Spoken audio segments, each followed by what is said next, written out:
좋으신 하나님, 감사합니다. 이른 새벽 하나님 주님 앞에 나왔습니다. 여러 가지 상황에 따라서 각 처소에서 주님 앞에 예배 무릎 꿇고 나아가는 믿음의 권속들 위해 함께하여 주시며, 하나님 이 새벽에 부르짖을 때 응답하여 주시옵소서. 특별히 하나님 말씀이 우리 삶의 기준이 되기를 원하는데 부족한 종 말씀을 선포하고자 합니다. 인간의 생각이나 사상을 증거하는 것이 아니라 오늘 말씀을 통하여서 하나님이 우리들에게 어떤 말씀을 하시고 싶어 하시는지를 선포할 수 있도록 하나님 은혜 내려 주시옵소서. 믿사오며 예수님 이름으로 기도드립니다. 아멘. 하나님 말씀 보겠습니다. 하나님의 말씀은 학개서입니다. 학개서 1장 1절부터 6절까지의 말씀만 보겠습니다. 1절부터 6절까지 보겠습니다. 제가 가지고 있는 구약 성경 페이지 수는 1310페이지입니다. 페이지 수는 조금 다를 수 있습니다. 학개서 1장 1절부터 6절까지의 말씀을 서로 교독하시겠습니다. 읽으실 때 깨닫게 하시는 성령의 지혜가 함께 하시길 축복해 드립니다. 같이 읽겠습니다. 1절입니다. 다리오 왕 제2년 여섯째 달 곧 그 달 초 하루에 여호와의 말씀이 선지자 학개로 말미암아 스알디엘의 아들 유다 총독 스룹바벨과 여호사닥의 아들 대제사장 여호수아에게 임하니라. 이르시되 만군의 여호와가 이같이 말하여 이르노라. 이 백성이 말하기를 여호와의 전을 건축할 시기가 이르지 아니하였다 하느니라. 여호와의 말씀이 선지자 학개에게 임하여 이르시되 이 성전이 황폐하였거늘 너희가 이때에 편벽한 집에 거주하는 것이 옳으냐. 그러므로 이제 만군의 여호와가 이같이 말하노니 너희는 너희 행위를 살필지니라. 너희가 많이 뿌릴지라도 수확이 적으며 먹을지라도 배부르지 못하며 마실지라도 흡족하지 못하며 입어도 따뜻하지 못하며 일꾼의 삭슬을 받아도 그것을 구멍 뚫어진 전대에 넣은 됨이라. 아멘. 오늘 말씀의 제목을 너희의 행위를 살피라 라는 제목으로 말씀을 전하고자 합니다. 4절에 보면 5절입니다. 5절의 후반절에 보면 너희는 너희 행위를 살필지니라. 이 뜻을 이해하면 오늘 말씀은 충분히 이해하는 것입니다. 우리나라 말로 번역되어져 있는 이 히브리 말은 사실은 아주 잘 의역한 것입니다. 원 뜻을 그대로 전하기가 참 어려운 단어들이 참 많아요. 히브리 말이. 그래서 그것을 의미를 가지고 번역한 것이 너희 행위를 살필지니라 라는 것입니다. 그런데 좀 더 히브리적인 단어를 그대로 가지고 번역을 한다고 한다면 너희의 생활의 습관이 마음으로부터 나온 것을 바라보라 라는 의미로 번역이 될 것입니다. 다시 한번 말씀드리면 생활의 습관이 어디로부터 나왔냐면 마음으로부터 나왔습니다. 그리고 그것을 살피라는 것이에요. 어떤 행동의 결과는 단순히 그냥 일순간에 나오는 어떤 것이 아니라 제 마음속에서부터 우러나왔다라는 것입니다. 이것을 잘 이해하고 오늘 본문을 생각했으면 좋겠습니다. 학개서는 우리가 이해하기 위해서 에스라서를 읽고 그리고 그것을 이해하면 시대적 배경과 상황이 동일하기 때문에 좀 더 쉽게 이해할 수 있습니다. 특별히 오늘 읽었던 우리가 1장의 내용은 에스라서 4장과 5장의 내용을 배경으로 하고 있습니다. 제가 새벽 예배 때는 성경을 많이 찾지 않습니다. 찾지 않고 대신 숙제를 내드립니다. 혹시 기억하실지 모르겠지만 여호수아서 9장을 강의할 때 지난번에 제가 10장과 11장을 읽으라고 숙제를 내드렸었습니다. 기억하십니까? 읽으셨습니까? 오늘 또 숙제를 내드리겠습니다. 이 학개서를 이해하기 위해서 에스라 4장과 5장을 꼭 읽으시기 바랍니다. 지금 읽지 마시고 끝나고 읽으시기 바랍니다. 이스라엘 백성들이 하나님 앞에 범죄하고 솔로몬 이후에 분열 왕국이라는 북이스라엘과 남유다로 갈라졌습니다. 그리고 북이스라엘이 먼저 멸망하고 나서 남유다가 이후에 멸망했습니다. 잘 아시죠? 저는 성경 맥찾기를 통해서 목사님이 너무 많이 자주 했어요. 제가 온 지 얼마 안 됐음에도 불구하고 한 10번은 들은 것 같아요. 이 내용을 기억하시죠? 자, 남유다가 멸망함으로써 이스라엘 전체가 이제 끝이 났습니다. 그러면서 70년 포로기가 시작됐고, 그 포로기 끝부분에 있어서 다리오 왕이라는 이방인의 왕을 하나님께서 특별한 마음을 주셔서 돌려보냅니다. 어떻게 돌려보냈냐면 그냥 그래 너네들 자유해가 아니라 돌려보내는 목적을 분명히 하는데 이방인의 왕을 통해서 성전을 재건하도록 돌려보냅니다. 그 배경이 오늘 이 학개에서의 배경입니다. 그런데 돌아와서 성전을 재건하는데 주변의 나라들이 사마리아를 중심으로 우리 같이 할게라는 것이에요. 그런데 이스라엘이, 정확히는 유다죠. 유다가 그것을 거부합니다. 거부한 이유가 무엇이냐면 그들의 도움을 받으면 편하죠. 그런데 그 돕겠다는 이들의 정치적인 이유와 또 하나는 종교 혼합주의적인 이유가 있었습니다. 그것 때문에 거절함으로 이제 사마리아를 중심으로 해서 이 사마리아인과 그 주변의 국가들이 거짓 상소를 올림으로 성전 재건이 중단됩니다. 그랬을 때 하나님께서 학개 선지자를 통하여서 이제 다시금 성전을 건축하도록 이렇게 하였습니다. 물론 학개 선지자를 통하여서 그들의 잘못을, 성전 재건을 중단하고 있는 유다 백성들의 잘못을 꼬집기도 했지만 학개 선지자는 다른 선지자들에 비해서 좀 다른 사역을 했습니다. 우리가 선지자 하면 어떤 생각이 들지요? 이스라엘의 범죄하면 선지자가 나타나고 그 선지자는 이스라엘에 대해서 심판을 선포하고 돌아오면 용서해 주지만 돌아오지 않을 때는 그 심판이 이루어지고, 이것이 반복되는 게 선지서의 대부분의 내용입니다. 때로는 이방인을 향하여서도 그렇게 선포되었지만 대부분 그렇게 심판을 이야기하는 거지만 학개 선지자는 야 우리 힘내자, 다시 시작하자, 요즘으로 따지면 부흥사님들과 같은 그런 사역을 하는 분이 이 학개 선지자입니다. 그런 배경을 우리가 이해하면서 오늘 본문을 이해하면 좀 더 쉽지 않을까 생각이 되어집니다. 성전 중단된 상태에서 학개 선지자가 하나님의 부르심을 받고 이제 하나님의 말씀을 선포하게 됐습니다. 2절 말씀입니다. 2절에 보면 이렇게 기록되어 있습니다. 만군의 여호와가 이같이 말하여 이르노리나 이 백성이 말하기를 여호와의 전을 건축할 시기가 이르지 아니하였다 하느니라 라고 하고 있습니다. 조금 전에 설명을 드렸죠. 주변국의 반대에 의해서 거짓 상소가 올라가고 그것을 믿은 왕이 성전을 재건을 중단시킵니다. 그랬을 때 그들의 핑계가 뭐였습니까? 지금은 성전 건축할 때가 아닙니다 라고 이야기를 해요. 정말 그랬을까요? 정말 그것이 이유였을까요?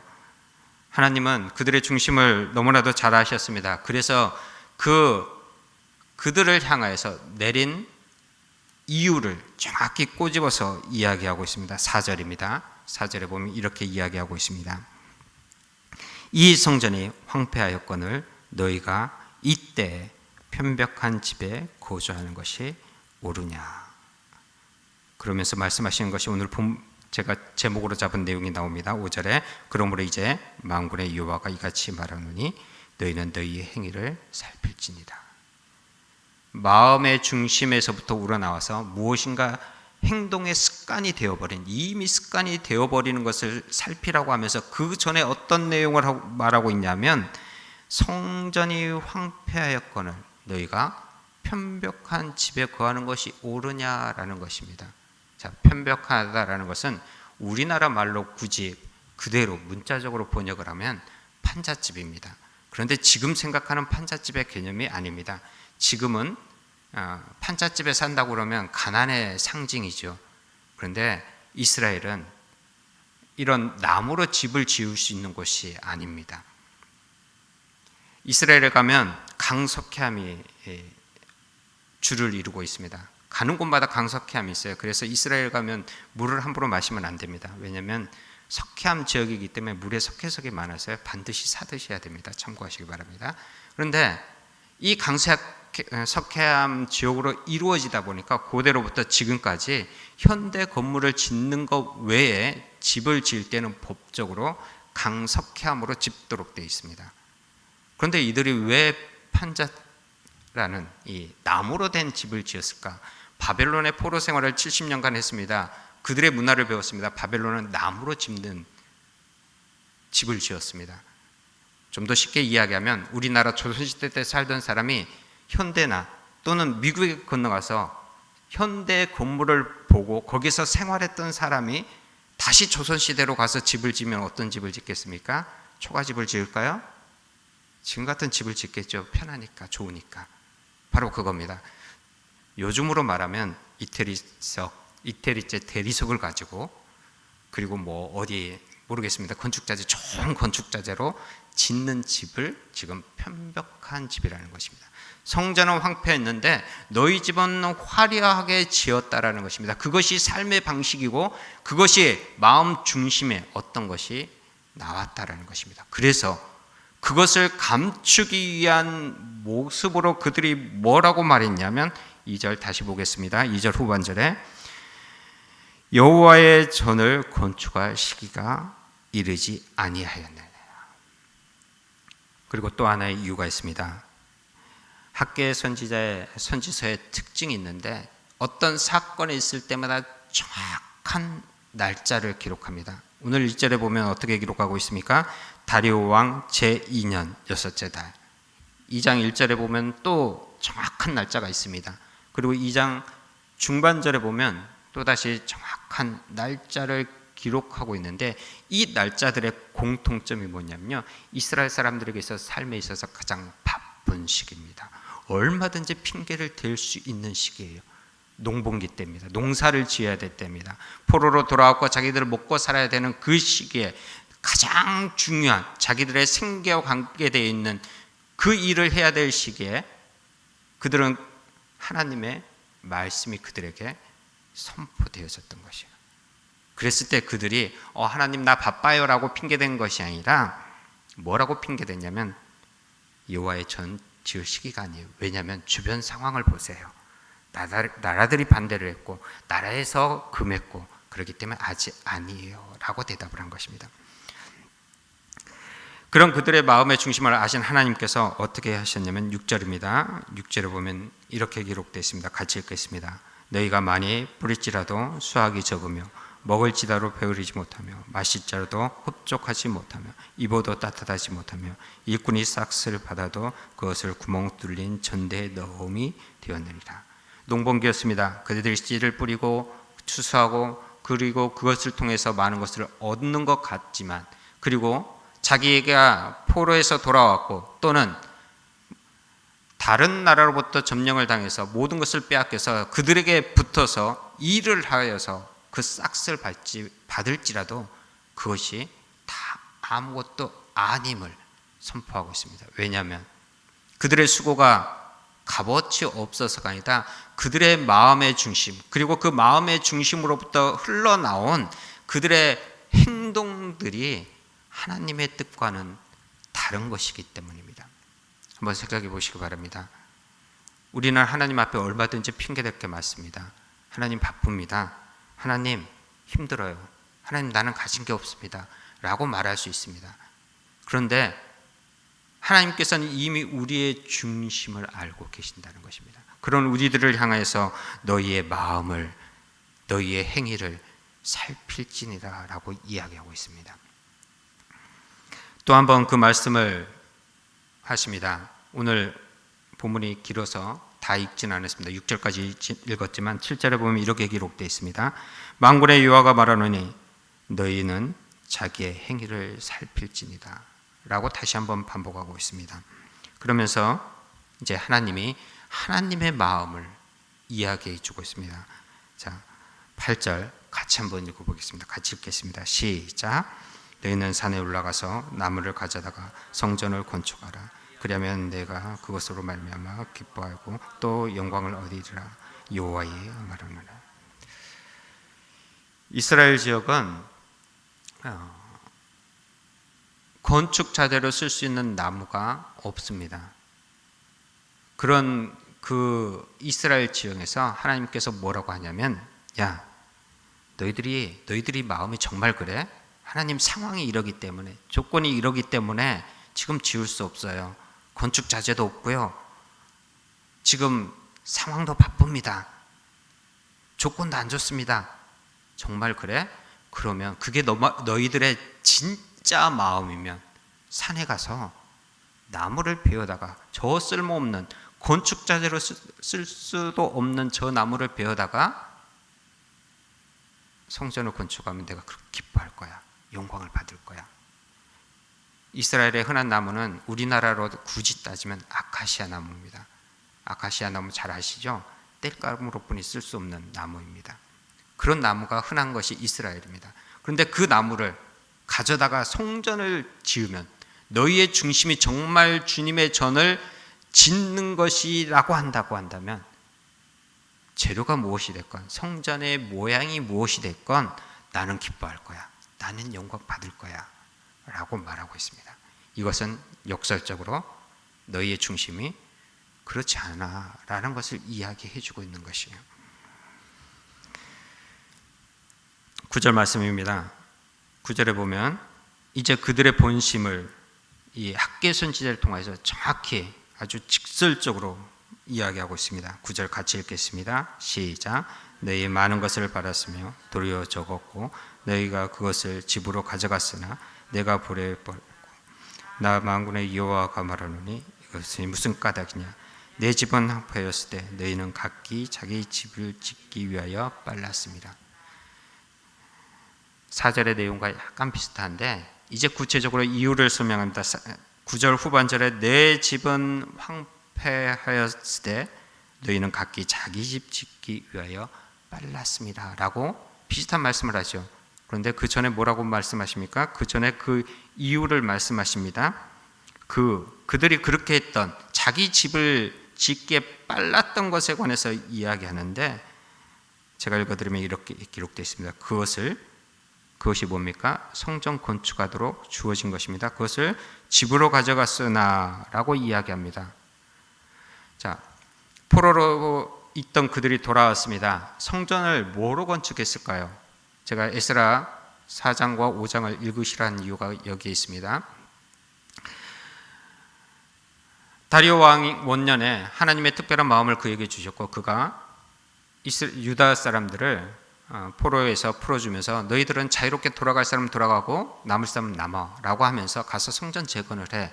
그런데 그 성전 재건 그냥 너희끼리 해 이게 아니라 이 다리오 왕이 거기에 필요한 모든 재료 그리고 거기에 들어가는 모든 경비를 다 지원해 줬습니다. 그리고 그것도 부족하면 이 이스라엘 중심으로 있는 나라로 하여금 세금을 걷어서 그 세금을 성전 건축하는데 쓰도록 주었습니다. 자, 그러면 다시 한번 읽어드리겠습니다. 9절, 그것을 생각하시면서 이 9절을 보시기 바랍니다. 9절 중반전에 너희가 그것을 집으로 가져갔으나, 뭘 가져갔어요? 성전 건축하도록 허락하신 것을. 여기서 우리가 우리의 모습을 한번 생각해 보았으면 좋겠습니다. 우리가 수고하고 노력한 건 내가 얻었기 때문에 나의 것이라고 생각하고 있습니다. 근데 그게 정말 나의 것입니까? 나의 것이 뭐가 있을까요? 가장 확실한 나의 것, 제가 자주 예로 들기 때문에 아마 알고 있을 것입니다. 가장 확실한 나의 것은 내 자신입니다. 자, 그런데 나의 것이라고 말할 수 있는 건 내 마음대로 할 수 있을 때 나의 것이에요. 인정하십니까? 예, 똑같은 예를 들겠습니다. 이 손수건 누구 거죠? 제 겁니다. 제 건데 늘 성경책에 있습니다. 좀 지저분하면 다른 손수건으로 바꾸고. 그런데 어느 날 갑자기 제가 이 손수건 제 주머니에다 놓고 싶어요. 누가 뭐라 할 수 있습니까? 왜냐하면 제 거니까 제 마음대로 하다가 그냥 책상 위에 두고 싶으면 책상 위에 둘 수 있어요. 왜냐하면 제 것이기 때문에. 자, 내가 나의 것이 아닌 것을 한번 생각해 봅시다. 혹시 아파서 아프고 싶으신 분 계십니까? 좀 극단적으로 표현해서 죽고 싶어서 죽으신 분, 물론 요즘은 자살이라는 것을 택하시기도 하지만 그런 거 말고 그런 분 있나요? 없습니다. 그런 아픔과 고통이 왜 우리에게 주어지냐면 내 자신이 나의 것이 아니기 때문에.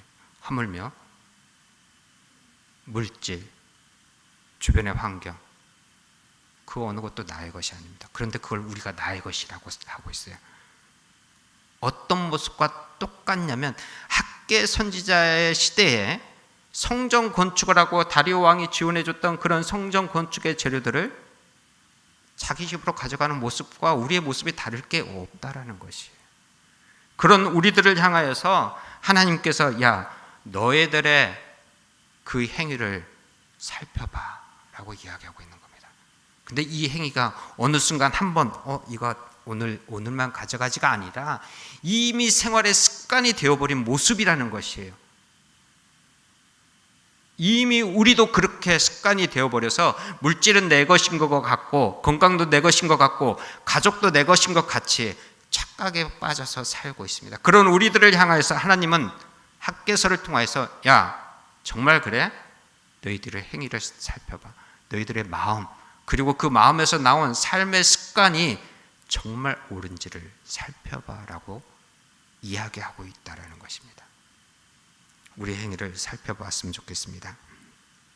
그런 그들에게 경고의 메시지를 주고 있습니다. 10절과 11절 같이 읽어보겠습니다. 같이 읽겠습니다. 그러므로 너희로 말미암아 하늘이 이슬을 그쳤고 땅은 산물을 그쳤으며 내가 그 땅과 산과 곡물과 새 포도주와 기름과 땅의 모든 소산과 사람과 가축과 손으로 수고하는 모든 일에 한제를 들게 하였습니다. 구약 성경에 보면 특별히 땅, 산, 곡물, 새 포도주, 기름, 소산, 가축 이런 것이 연결되어서 나올 때는 대부분 하나님의 주권을 이야기합니다. 그리고 그것이 긍정적으로 사용됐을 때는 하나님의 복을 이야기합니다. 그래서 성경에 보면 복을 나타날 때 소산과 새 포도주와 가축과 지심과 이런 것들이 풍성하여질 것이다. 그런 것이 풍성한 게 중요한 게 아니라 하나님이 풍성하게 해주신 게 중요한 겁니다. 근데 우리는 가축도 보니까 그러니까 우리도 물질도 좋아지고 이렇게 계산하면 안 돼요. 그래서 이 부분은 긍정적으로 사용될 때는 하나님이 주시는 복이로, 부정적으로 사용될 때는 심판을 나타낼 때 항상 이게 우리의 수고와는 상관없이 없어지는 것으로 사용됩니다. 그런데 지금 그렇게 사용되고 있어요. 자신들의 집을 짓기 위해서, 화려한 집을 짓기 위해서 성전 건축의 자재마저도 꺼리낌 없이 가져가던 그들의 수고가 야, 다 헛것이 될 거야 라고 이야기하는 것입니다. 지금 여러 가지로 힘든 상황입니다. 그 힘든 상황 속에서 하나님은 우리에게 어떤 말씀을 하시고자 할까요? 우리의 삶 가운데 이미 그것이 나의 삶의 방식이 된 그 모습, 그리고 그것은 우리 마음부터 나왔기 때문에 하나님이 이 학개서를 통해서 야, 너희의 행위를 살펴봐 라고 말씀하지 않을까 생각이 되어집니다. 오늘 이 새벽에 우리의 모습을 말씀을 통해서 살펴봤으면 좋겠습니다. 그리고 그 모습을 하나님 앞에 내려놓고 결단할 수 있는 귀한 새벽이 되기를 축복해 드립니다. 이 시간 다 같이 찬양 드리겠습니다. 찬송가 274장 나 행한 것 죄뿐이니 찬양 드리신 후에 우리 기도하는 시간 갖겠습니다. 1절만 반복해서 찬양을 드리겠습니다. 나 행한 것 죄뿐이니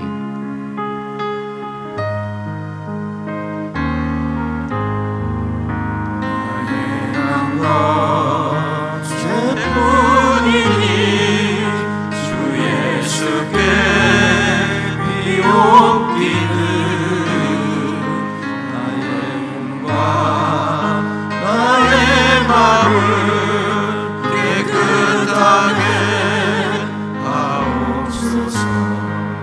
물 가지고 날 씻든지 불 가지고 태우듯이 내 양과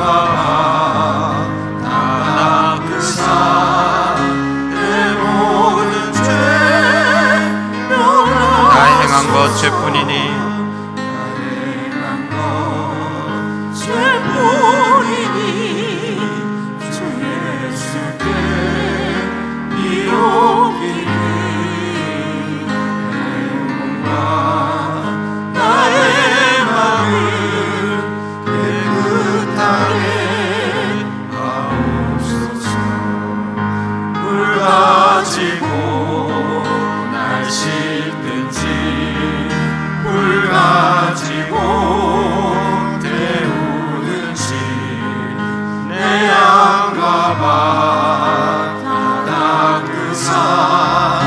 내 모든 죄 멸하소서. 이 시간 우리 조용히 하나님께 기도하는 시간 가졌으면 좋겠습니다. 우리의 모습을 한번 돌아보고 우리의 삶의 습관, 그리고 그 습관 속에서 나오는 우리의 마음의 중심을 말씀을 비추어 한번 돌아보는 시간이 되었으면 좋겠습니다. 내가 하나님께 드리는 그 핑곗거리들, 사실은 하나님의 뜻과는 거리가 먼 것이 아닌지 돌아보는 시간이 되었으면 좋겠습니다. 그리고 결단하고 회개하는 시간을 갖겠습니다. 우리 한 목소리로 기도하며 나가겠습니다. 살아계신 하나님 아버지, 참으로 감사드립니다.